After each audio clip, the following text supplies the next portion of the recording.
Estamos de regreso con más información. El primer tribunal colegiado del Distrito Nacional condenó a 30 años de prisión a los implicados en el asesinato del teniente coronel César Augusto Ubribocio, quien era asistente especial del presidente de la Dirección Nacional de Control de Drogas, el señor Rolando Rosado Mateo.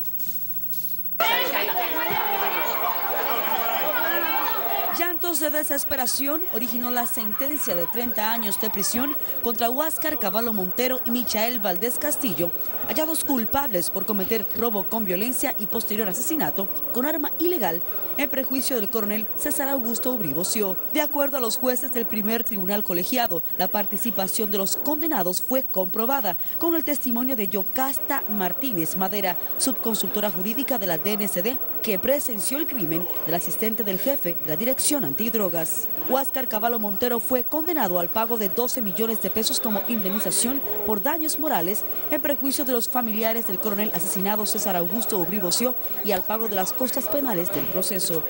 30 años, ellos no podrán cumplir y salir, pero cumplir de donde esté jamás podrá volver a salir. Porque 30 años para mí no he cumplido la pérdida de mi hija, ¿no?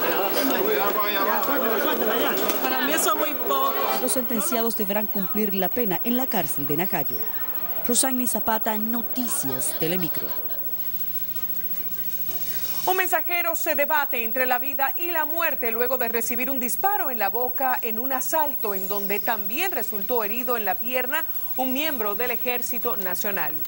Ricardo de Olio y el militar Adrián Félix son empleados de la empresa Block Curry en Barahona y ellos fueron agredidos a balazos por desconocidos que intentaron despojarlos de la motocicleta en la que ambos viajaban y también de una cantidad de dinero indeterminada. El corresponsal Paul Meguis informó que los delincuentes emprendieron la huida a bordo de un motor desde donde ellos cometieron la acción. Y miren esto, un hombre resultó muerto por una descarga eléctrica cuando se encontraba en una finca propiedad del hacendado Rudy Vázquez en el municipio Rincón Caliente de Castañuela de Montecristi. José Agustín Rosario, de solamente 34 años, murió en el momento en que cuidaba el ganado de dicha propiedad. Rosario fue encontrado por un grupo de menores que estaba jugando en los alrededores de la propiedad del hacendado. Los familiares de los 20 fallecidos en el accidente de tránsito en Perú protestaron por la forma en que los cuerpos fueron entregados. Algunos cadáveres estuvieron a punto de ir al suelo, lo que irritó a los deudos. Pasamos a la industria cárnica dominicana, que someterá a la justicia al Instituto Nacional de Defensa al Consumidor, Proconsumidor, por los daños y perjuicios que el organismo oficial ha ocasionado al sector con esa denuncia reiterada sobre la supuesta mala calidad del salami. El empresariado José López, representante del sector, explicó que basará esta demanda en que la directora de Proconsumidor, Altagracia Paulino, con la acusación de que el salami de producción nacional es de mala calidad y sanidad, causó una enorme pérdida económica a la industria cárnica y daños a la población, principalmente en términos de empleo. Pasamos con el economista Arturo Martínez Moya, quien emplazó al presidente Danilo Medina a revelar el monto del déficit fiscal que encontró en el gobierno en el marco de la reunión que sostendrá el próximo jueves con el Consejo Económico y Social que preside Monseñor Agripino Núñez Collado. Para el economista Arturo Martínez Moya, el gobierno no ha sido claro con la población al mantener oculto el verdadero déficit fiscal dejado por la pasada administración. Yo lo espero que lo haga y diga, bueno, porque yo recibí un gobierno que tiene un déficit de 140 mil millones. Eso es lo que tiene que decir y entonces tengo que buscar más recursos.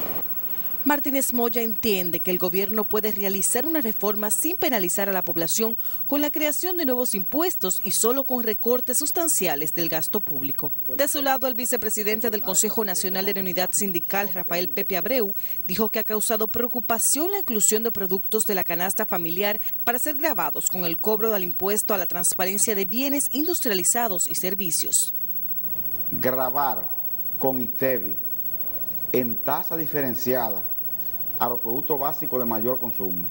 Y entonces dicen arroz, carne de pollo, plátano, pan, leches. Ahí hay 15 artículos. 15 artículos. Xiomara Brito, Noticias, Telemicro. El director general de Impuestos Internos, Guarocuya Félix, manifestó este miércoles que la reforma fiscal que aplicará el gobierno necesariamente debe de implicar también una revisión de las exenciones que se otorgan a muchas empresas. Nuestra reportera Mayra Ogando amplía esta información. Al participar en una reunión de la Comisión de Hacienda del Senado, el director de Impuestos Internos dejó saber la urgencia del gobierno en aumentar los ingresos para dar cumplimiento a los programas sociales y al 4% para la educación. El tema de las exenciones, que ya ustedes vieron que hubo un titular del director de DGI, es porque no quiere decir que las exenciones se eliminen, quiere decir que tenemos que tener un régimen mucho más racional de exenciones. De acuerdo a informaciones, las exenciones fiscales que mantiene el gobierno a varias empresas rondan los más de 118 mil millones de pesos. El director de Impuestos Internos dijo que todos los detalles sobre la reforma fiscal que llevará a cabo el gobierno serán dados a conocer este jueves en la reunión del Consejo Económico y Social que tendrá lugar en el Palacio Nacional y que mantiene en expectativas a los sectores productivos del país. En el Congreso Nacional República Dominicana, Mayra Ogando, Noticias, Telemicro. Y precisamente en víspera de que se da a conocer el alcance de la reforma fiscal que hará el gobierno, los senadores están abogando por una mayor carga o que un mayor peso recaiga sobre las personas que tienen más recursos. Tenemos a nuestra compañera Julia Flores que está en el Congreso con otros temas tratados por los legisladores. Muchas gracias, buenas noches. En la sesión de este miércoles también causó revuelo la denuncia del senador Wilton Guerrero de que detrás de las protestas que se registran en algunos puntos del país hay sectores políticos.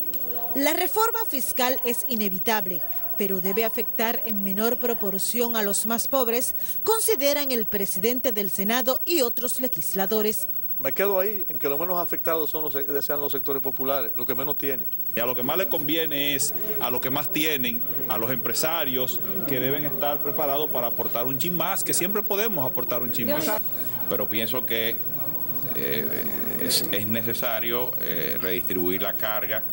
A algo que también aspiran los congresistas es a que la reforma fiscal sea consensuada. Tiene que ser con el consenso de todos, de los que pueden generar riqueza y de los que van a recibir el beneficio del gobierno. Ahora, cuando usted implementa leyes impositivas orientadas de manera directa a los que más tienen, entonces los pobres sufren menos. En el Senado también se acusó a la oposición de estar detrás de protestas como la de Cotuí. De utilización para fines políticos desestabilizadores. Y tener mucho cuidado en que esas pseudo demandas populares no sirvan como un mecanismo de chantaje. En torno a la reforma fiscal, habrá que esperar este jueves para saber el verdadero alcance que tendrá. Es todo lo que tengo desde las inmediaciones del Congreso Nacional. Vuelvo contigo a los estudios.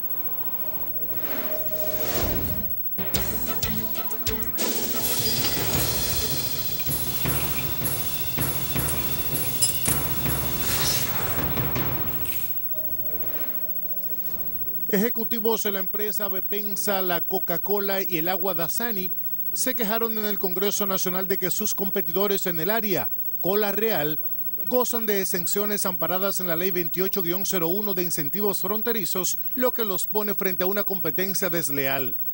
Durante una reunión con la Comisión de Industria y Comercio de la Cámara de Diputados, que preside Alberto Atala, los ejecutivos pidieron al gobierno actuar sobre el particular, atendiendo a los aportes que dicen hace la Coca-Cola al país. La propuesta nuestra se basa básicamente en poner en igualdad de circunstancias a ambas empresas que comercializamos productos dentro del país. La ley especifica que los beneficios que se le dan a las empresas en zonas fronterizas es para la manufactura y conversión de productos. El ministro de Economía, Planificación y Desarrollo, Juan Temístocles Bontás, informó que unas 50 personas conforman el Consejo Económico y Social, que se reunirá mañana miércoles a analizar con el presidente Danilo Medina un proyecto de reforma fiscal. El funcionario aclaró que el gobierno presentará un borrador de la reforma impositiva, pero que será el Congreso Nacional quien tendrá la última palabra. No, al final la última palabra siempre la tendrá el Congreso, porque de que se trata de una propuesta del gobierno que va a ser consensuada con la sociedad, pero al final eso tiene que ser validado por el Congreso, porque el que emite leyes y establece tributos es el Congreso Nacional. El Consejo Económico y Social que preside Monseñor Agripino Núñez Collado es un órgano de concertación en el que tienen cabida representantes de todos los sectores organizados de la sociedad dominicana. A la vuelta de la pausa, mucha atención a los pronósticos de meteorología. También sabremos por qué estas mujeres le echaron aceite caliente a este político. No sabemos qué pasó, que ellos se fueron. Y más adelante les explicaremos por qué estudiantes de San Juan salieron de sus aulas y tomaron el control de las calles.